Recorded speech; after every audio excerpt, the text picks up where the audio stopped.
Five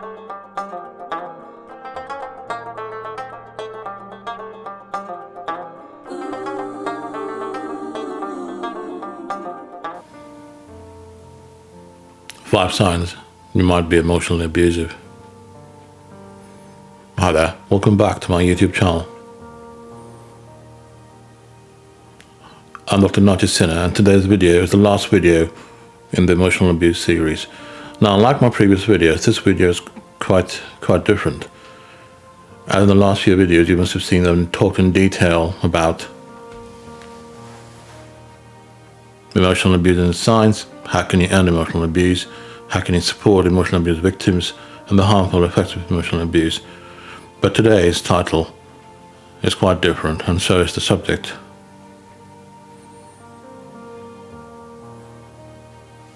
Today, this video will help you reflect upon yourself to understand if you are the emotional abuser. I've talked about 5 major signs that indicate that you're an emotional abuser. And if you have any of the signs that we talk about, you must work on yourself before you ruin your relationship. Now, every relationship, has ups and downs. I mean, if you look around you, you'll see that there are times when partners, friends, siblings, they all face a rough patch in their relationship. But to have a healthy relationship, you must solve the problems and understand the other party. And the sooner you identify the problem in your relationship and try to figure out the solutions, the easier it will be for you to have a positive and a healthy relationship.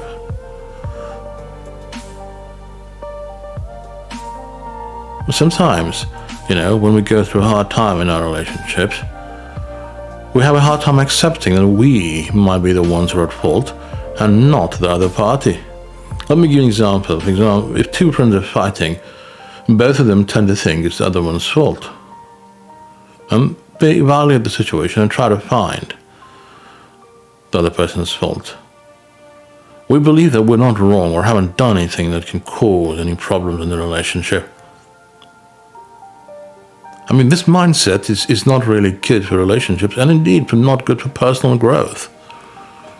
So instead of blaming the other party, try to spend some time understanding what you might have done wrong. Now, say if you feel that your partner isn't happy with you, or you get worked up easily on them, it's time for you to look and see if you can find the signs we're talking about today. And if they are present, then be aware that it's you who might be pushing this relationship into difficult waters. Sign number 1, you have unreasonable expectations. I mean, the first most common sign of an emotionally abusive relationship is the unreasonable demand and expectations, addressed towards the victim. So you ask yourself, do you have such demands, and expectations which might be unreasonable for your partner?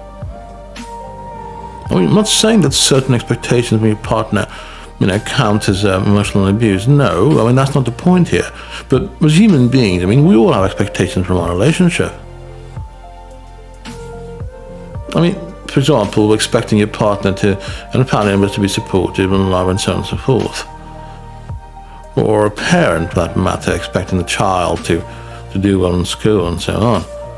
And these demands are all good, as long as they aren't creating trouble for the other party. So, but demanding that your partner change the way they look, dress, talk, etc., that, for example, counts as unreasonable demand. As would if you were comparing your partner with others, like, for example, saying things like, my friend's wife's an excellent cook, you're not like her, my brother earns much more money than you're not keeping fit, and so on and so forth. Now, saying these things can hurt your partner's feelings, and there are two possibilities. Either they will try hard to fulfill your expectations or argue with you.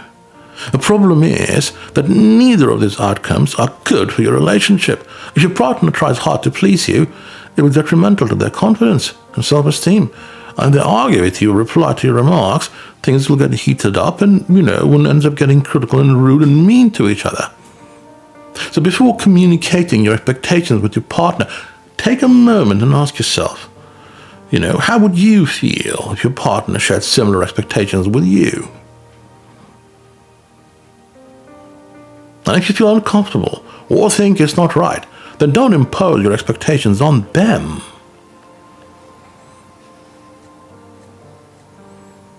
Sign number 2, you'll lose your temper on small things. It's understandable we can't be happy all the time. There are times when we are frustrated, tired, burnt out, and sometimes that makes us irritable. And we could get a bit loud and lose a temper. And our loved ones do understand if we have outbursts because of a few difficult days or stress, but when you find yourself getting constantly angry with your partner, it indicates that something is not right. Example, if someone lies to us, betrays us, irritates us, or fails to do things or abstains from doing things that we want them to do. But in situations of the emotional abuse, the abuser is angry all the time. Sometimes the outburst is simply out of the blue and makes the victim think about what they could have possibly done wrong. And getting frequently angry at your partner or your friends and yelling at them makes them afraid of you. They find you intimidating and do not feel comfortable in your presence. And if you continue to lose your temper with them, they will get distant from you. Instead of treating you with love and respect, it's fear what takes the place. And if you're doing this frequently by yelling in front of kids or getting angry at your partner in front of kids, you're also harming the children. And these children will have a hard time socializing and trusting people as they grow up. So if you notice that you're getting angrier than usual with your partner, it's time for you to find a solution. Communicate with your partner. Identify what triggers you. And please take help from a professional to help you.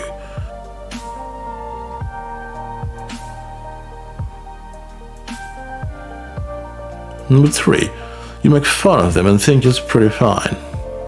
This might seem like a harmless thing to do. Many friends, colleagues, and spouses tease each other with small things, and that's understandable. It's fine. A little fun joking is healthy and kind of keeps things moving forward. But too much of something is not good. And making fun of your partner, mocking them, or cracking mean jokes from everybody else, not really exciting, is it? It kind of shatters their self-esteem. And suppose you crack these mean jokes in front of your friend circle or family gatherings, it can really embarrass your partner, and they will not feel comfortable. So do not make nasty jokes, sarcastic remarks, or attack somebody personally. It's hurtful. It shakes their confidence. Of course you can joke around and have fun with your partner, but belittling and insulting doesn't have to be a part of it. And if your partner tells you they don't like you teasing them, then do not do it. Do not tease them then. Make matters further complicated. If you're doing it in front of other people, like your friends and family, come on. They won't have respect for your partner either.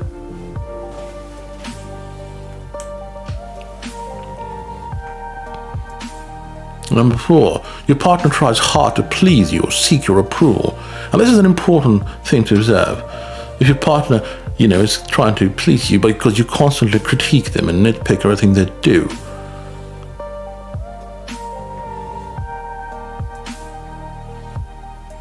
the partner becomes uncomfortable about themselves and will try to do everything they can to make you happy. So if you see your partner constantly asking you if they're doing things right, seeking your approval, and making extra efforts to please you, or are easily, there to do things for you, then sit down with them, ask them what it is, and be polite. Encourage them to have an open conversation without any fear. If your partner says that you've been a bit harsh with them and insulted them, it's a clear sign that you need to listen to them and change your attitude. Because if you don't, they need to know that your partner's mental health is at stake here.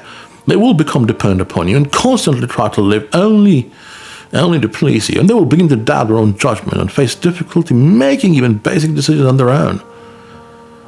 And sadly, they'll be living under constant fear of upsetting you.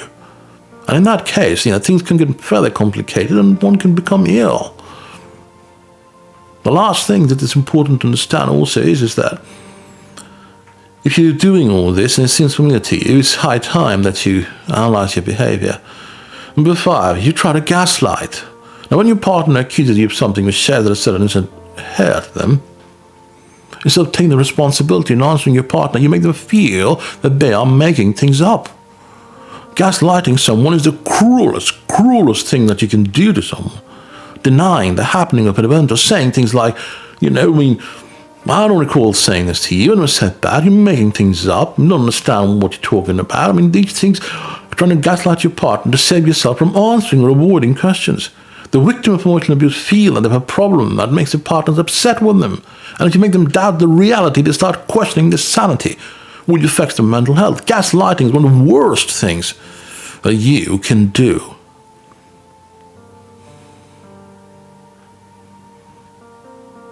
And if you're doing it, get some help.